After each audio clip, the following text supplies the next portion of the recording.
Hi, today I'd like to continue our journey on the life and death of Maria Marten and the conviction and later execution of her killer, William Corder. Now, the picture you're seeing at the moment is the cottage that she lived in. She was born there and she stayed there until she died, just on the edge of Polstead Green in Suffolk. And like a more modern investigative journalist, the person who wrote this book has now looked at the personality behind Maria and William, and on this one he's going to do a biographical sketch of Maria Marten. So he's going to go back and see the life before she was killed of this girl and how she got to the way she did. Okay, I'll start now. This unfortunate young woman was born at Polstead on the 24th of July 1801 and was therefore, at the time of her death, 25 years and 10 months old. She was the daughter of Thomas and Grace Marten and was born in the cottage in which her venerable sire now resides. Being of a docile disposition, she was taken at an early age into the family of a clergyman of Layham, a village a short distance, to assist in the nursery, and there she remained until her death of her mother, which happened when Maria had just entered upon her 10th year. There were several other children, and amongst the rest Anne, who will be found an important witness in this solemn investigation, and who was then only 4 years of age. The loss of this excellent partner was a sad blow to old Marten, for he was much attached to her. She is represented as having been not only frugal and industrious as a housewife, but as performing the paramount and important duty of inculcating moral precepts into the minds of her infant children, not being of an ambitious turn of mind, but content with the station in which Providence had placed her. She, at the same time, set an example of connubial felicity, which rendered her abode the cottage of content. Upon this bereavement, Maria's father took her from her place of servitude, and she became his little housekeeper. And upon her devolved, in a greater degree, at this early age, the cares of a mother. For, during her father's absence, she had to attend and provide for her younger brothers and sisters. How she deemed herself in this station, not only her father, but many of the inhabitants can now testify. Her conduct was such, indeed, that she obtained the esteem and admiration of all who knew her. For several years, Maria not only performed her domestic duties in an exemplary manner, but she appeared to have cultivated her mind, and by instructions which were given and her own assiduity, obtained a more extensive knowledge of the world than could be expected of a person, bereft as she was of her mother, surrounded with domestic care, and living, as she did, in comparative obscurity. Having been blessed with a very retentive memory and a mind deeply imbued with a desire to acquire useful knowledge, there is every reason to believe that, if she had received proper tuition, she would have made an accomplished woman. There was one trait in her character which will have the tendency to increase the commiseration for her untimely and disastrous fate, i.e., her filial piety.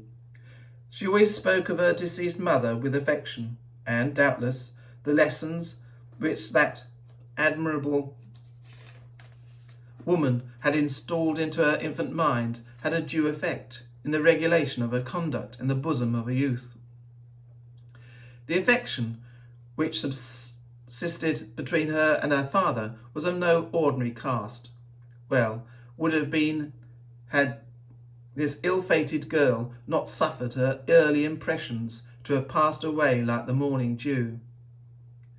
Upon her 17th year, we behold Maria Marten living in a humble cottage, content with her lot, a pattern in domestic economy for more mature dames, and would to God we had no dark shade to introduce into the picture. Possessed as she was of no ordinary personal advantages, consisting of a handsome face, a fine form, and a figure, and moreover a superior address, accompanied with a modest demeanour. For innocence and purity then lodged in her breast, with such advantages and attractions, it cannot excite much surprise.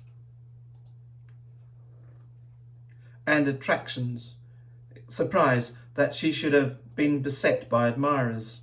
Nor, when we reflect upon the human nature, does it appear remarkable that she, an artless, inexperienced girl, should have listened to the voices of flattery, and been led to fix her affections upon an object unworthy of her more mature consideration and esteem. This was her unfortunate lot, and in her 18th year, the therefore happy and innocent Maria listened to the persuasions of a base destroyer, and became a victim to his cupidity, and lost that inestimable pearl, the richest treasure which women can possess, her virtue, a loss doubly felt by a person whose mind was constituted like hers. And from this hour, instead of innocence and contentment, guilt and shame became her constant companion. The beginning of sin is like the letting out of water, and when the line of demarcation between virtue and vice is crossed, it is impossible to calculate upon the accurate evils which follow in a train. Many reports have been circulated as to who was the first seducer of the rustic Maria. Hence we have been led to make inquiries, and therefore obtained information from unquestionable sources.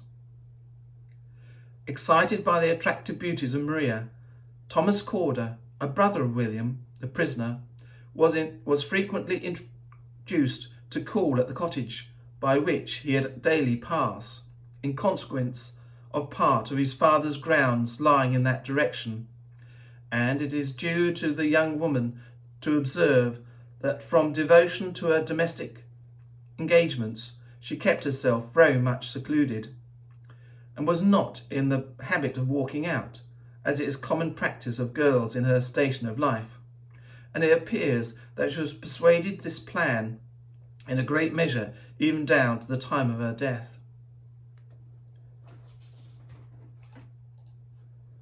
It is said that Mr. Corder made honourable pretensions, and being the son of a wealthy farmer, and, moreover, a respectable and, as far as a figure went, what is called a passable young man, it would have been a wonder, therefore, if a girl of her age and circumstances had rejected his proposals of honourable love. A strict intimacy was consequent upon their overtures, but it appears to have been kept a profound secret by his desire, which probably arose from the disparity which existed between them in regard to property. Be this as it may, a regular correspondence was carried on, and that which was believed by her to be an honourable courtship became an illicit amour, in consequence of which Maria became a mother. As is too frequent the case, when her real condition was ascertained, the visits of her lover became less and less frequent, until at last they were nearly relinquished altogether, and Maria was left to bewail her own imprudence, and to reflect on the broken vows of her lover. That love, in the strict sense of the word, did not influence the motives of Thomas Corder may be justly inferred from his subsequent conduct, for although he had made every reason to believe that the young woman had been despoiled by him of her best treasure, and so thought those who knew her, he either from sordid motives or otherwise withheld that pecuniary support which was due to her.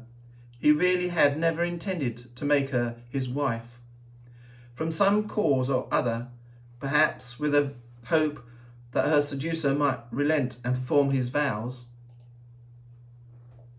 the deluded girl never went before a magistrate in order to obtain an order of affirmation, but Corder, who at least ought to have been grateful for this act for forbearance, only made her such an allowance during her accouchement and afterwards for the support of her offspring as would have been consequent on such an order. This illegitimate infant, which was carefully nursed by its fond and youthful parent, died at an early age, and was buried in Polstead churchyard, near to the spot where its wretched mother had at length found repose upon her worldly cares and anxieties.